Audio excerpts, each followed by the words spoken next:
तो दोस्तों अनुपमा के आने वाले अपकमिंग एपिसोड में हमें देखने के लिए मिलेगा कि अनुपमा यशदीप सर को कॉल करके मदद करने के लिए कहती है और कहती है कि न्यूयॉर्क के चाइल्ड वेलफेयर कम्युनिटी सेंटर पर आपको कॉल लगाना होगा और उसमें आध्या का पता करना होगा क्योंकि वो वहीं पर रहती थी। और अभी जो है यशदीप सर जो है वो बहुत ही जल्दी पता करने वाले हैं कि आध्या आखिर है कहाँ, और कहीं ना कहीं तो उसको बंधक बना के या फिर किडनैप करके या फिर किसी ने अपने साथ जो है वो ज़बरदस्ती रखा हुआ है, जिसकी वजह से यहाँ पर आध्या जो है वो कॉल करते हुए भी नज़र आती है अनुपमा को, लेकिन अनुपमा का फ़ोन ही नहीं लगता और अचानक से वो इंसान आ जाता है और आध्या से फ़ोन छीन लेता है, जिसकी वजह से आध्या मम्मी कहते हुए नज़र आती है। और तभी हम दूसरी तरफ पाकी को देखते हैं जो कि मीनू के खिलाफ जो है वो वनराज को बढ़ा चढ़ाकर बातें बोलकर जो है वो भड़का देती है और कहती है कि देखिए पापा, आपको अपनी मीनू पर कितना ज़्यादा विश्वास था और आप खुद देख लीजिए कि वो क्या गुल खिला रही है, कैसे भरी दुनिया के सामने वो सागर से गले मिल रही है। और तभी वहाँ पर पाकी कहने लगती है कि अब आप कुछ बोलोगे या नहीं पापा,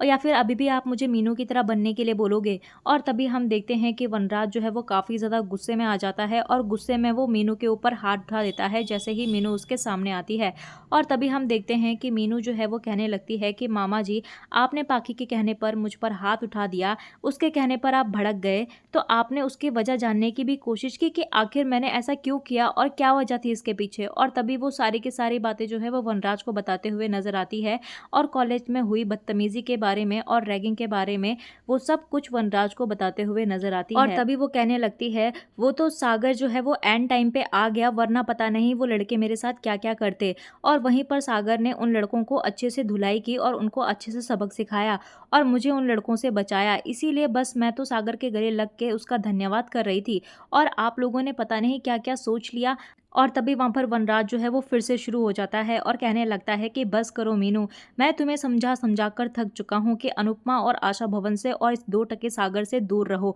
लेकिन तुम्हें कुछ भी समझ नहीं आता। और कहने लगता है कि तुम्हारे माँ बाप ने मेरे भरोसे तुम्हें यहाँ पर भेजा है, मैं उनको क्या जवाब दूंगा अगर तुम्हें कुछ भी हो गया और तो। कहता हुआ नजर आता है कि इतनी बड़ी बात हो गई और तूने ना मुझे फ़ोन किया और ना ही कुछ बताया, अगर तू मुझे बताती तो शायद सब कुछ ठीक हो जाता, और तूने मुझे एक बार भी फ़ोन करना बिल्कुल नहीं समझा। और तेरी वीडियो जो है वो इंटरनेट पर वायरल हो चुकी है और सब लोग तेरा मजाक उड़ा रहे हैं कि एक अमीर घर की लड़की एक ऑटो वाले के साथ गुलछर्रे उड़ा रही थी। और इतना सब कुछ होने के बाद भी तू अपनी मामी के पास गई भागी भागी उन्हें बताने के लिए, जबकि तू रहती यहाँ पर है, तेरा परिवार यहाँ पर है, लेकिन तूने एक बार भी नहीं सोचा कि मैं सबसे पहले अपने मामा को बताऊं। लेकिन नहीं, यहाँ पर तेरी मामी जो है वो तेरे लिए सबसे बड़ी हो गई है। और तभी हम देखते हैं कि वनराज जो है वो सागर के ऊपर भी भड़क जाता है और सागर को भी बहुत कुछ सुनाने लगता है। और तभी हम देखते हैं कि किंजल जो है वो सागर का साइड लेते हुए नजर आती है और कहने लगती है कि आज सागर ने हमारी मीनू की जान बचाई है, उसका आपको तो उसका थैंक यू बोलना चाहिए, लेकिन आप तो उसको और सुना रहे हैं। और तभी हमें देखने के लिए मिलेगा